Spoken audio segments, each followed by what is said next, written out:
Assalamualaikum warahmatullahi wabarakatuh.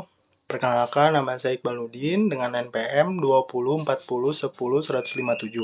Di sini saya akan membahas tentang strategi advertising. Strategi advertising menurut Kotler 2005 dalam membuat program periklanan terdapat 5 keputusan utama. Yang pertama ada mission. Mission ini untuk menanyakan apa tujuan periklanan tersebut. Lalu yang kedua money. Money di sini untuk menanyakan berapa dana yang akan digunakan. Lalu yang ketiga ada message atau pesan yang akan disampaikan. Lalu yang keempat media. Apakah media yang akan digunakan? Lalu yang kelima ada measurement. Measurement ini bagaimanakah mengevaluasi hasilnya iklan tersebut. Lalu selanjutnya ada strategi gaya advertising. Strategi gaya advertising. Yang pertama ada strike sale. Strike sale di sini merupakan salah satu gaya dasar yang paling banyak dipakai dalam eksekusi pesan yang menjual langsung atau pesan secara faktual. Lalu yang kedua ada slice of life. Slice of life di sini merupakan pengiklanan menunjukkan bahwa produk yang diiklankan sebagai pemecah masalah. Karena percaya bahwa gaya ini efektif menyajikan situasi yang sebagian besar konsumen mendapatkan manfaat dan kelebihan dari produk tersebut. Yang ketiga ada fantasy. Fantasy ini merupakan pendekatan dengan menciptakan fantasi di sekitaran produk tersebut atau penggunanya. Karena fantasy ini menarik konsumen untuk membeli produk tersebut karena iklan tersebut dibuat secara kreatif sehingga menghasilkan konsumen yang ingin membeli produk tersebut. Lalu yang keempat ada mood of image. Mood of image ini merupakan pendekatan yang membangkitkan suasana atau citra di suatu produk seperti kecantikan, cinta atau ketenangan. Lalu yang kelima ada personality symbol. Personality symbol ini menciptakan suatu karakter yang menjadi personifikasi produk tersebut. Nah, gaya ini merupakan yang paling membangkitkan suasana cinta karena produk tersebut mulai bertindak demikian pula terutama yang sedang mencari citra atau canggih dan global.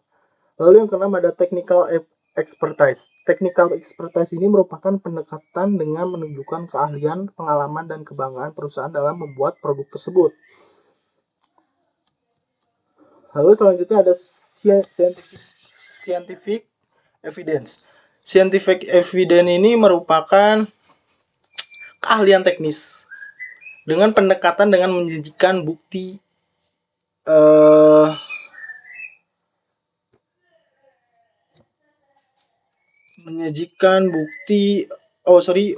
ilmiah atau laboratorium bahwa merek tersebut lebih disukai atau mengungguli merek lain.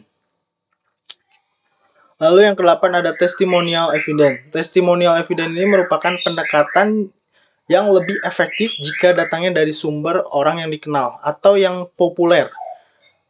Karena seorang sumber yang sangat terpercaya, disukai atau ahli yang mendukung produk tersebut akan membangkitkan konsumen untuk membeli produk tersebut karena sudah ada testimonialnya.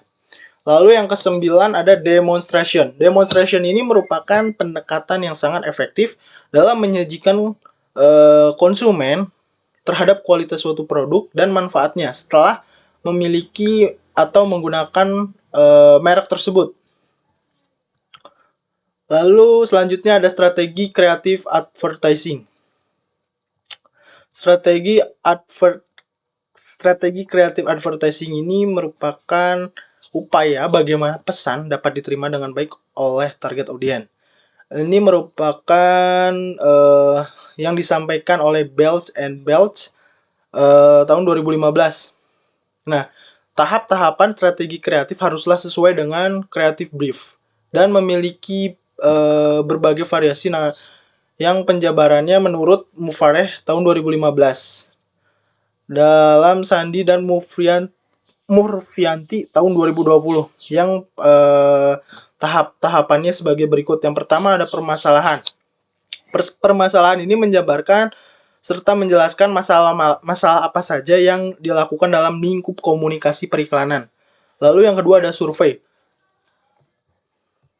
Survei ini mengenai pendapat audiens mengenai produk tersebut, seperti respon audiens terhadap produk tersebut. Lalu yang ketiga ada posisi brand. Posisi brand ini seperti apa yang ingin dihadirkan di benak audiens melalui iklan tersebut. Lalu tujuan komunikasi. Tujuan komunikasi ini meliputi seperti apa yang diinginkan audiens terhadap pesan yang disampaikan mengenai brand atau apa ya?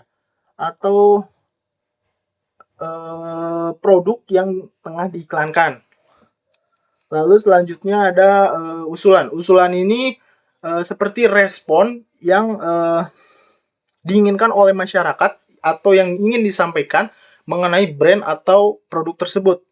Lalu yang selanjutnya ada media. Media ini merupakan media sosial apa saja yang akan dipilih atau digunakan sebagai media promosi brand tersebut.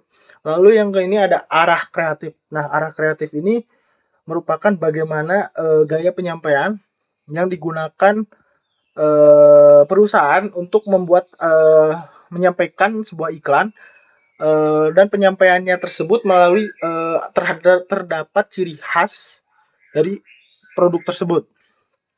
Oke, next. Selanjutnya mengukur efektivitas advertising. Nah, mengukur efektivitas advertising ini menurut Cannon et al. Tahun 2009.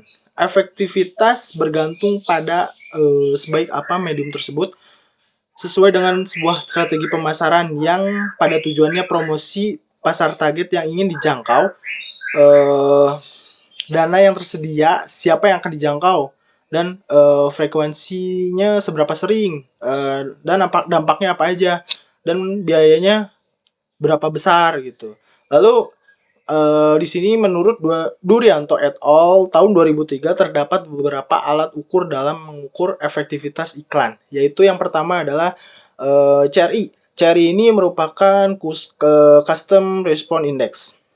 Nah, Custom Response Index ini merupakan metode suatu hierarki tanggapan konsumen melihat iklan. Jadi sebuah iklan yang menampilkan proses pembelian yang berasal dari munculnya kesadaran konsumen sampai akhirnya mengarahkan pada aktivitas action atau tindakan membeli. Lalu yang kedua ada DRM. DRM ini Direct Reaching Method. DRM ini memberikan beberapa alternatif iklan kepada kelompok konsumen dan meminta mereka untuk menentukan peringkat masing-masing iklan tersebut. Jadi metode ini digunakan untuk mengevaluasi kekuatan sebuah produk, kekuatan maupun dan kelemahan sebuah produk tersebut untuk mendapatkan perhatian. Maka dalam metode ini semakin tinggi peringkat yang diperoleh sebuah iklan, maka semakin tinggi pula kemungkinan iklan tersebut efektif di kalangan masyarakat.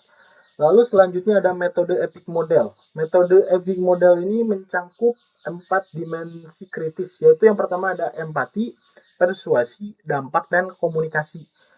Nah, metode ini mengukur efektivitas iklan dari dampak komunikasi dengan menggunakan variabel empati yang diukur dengan pendapat konsumen mengenai iklan dan tingkat ketertarikan terhadap iklan tersebut.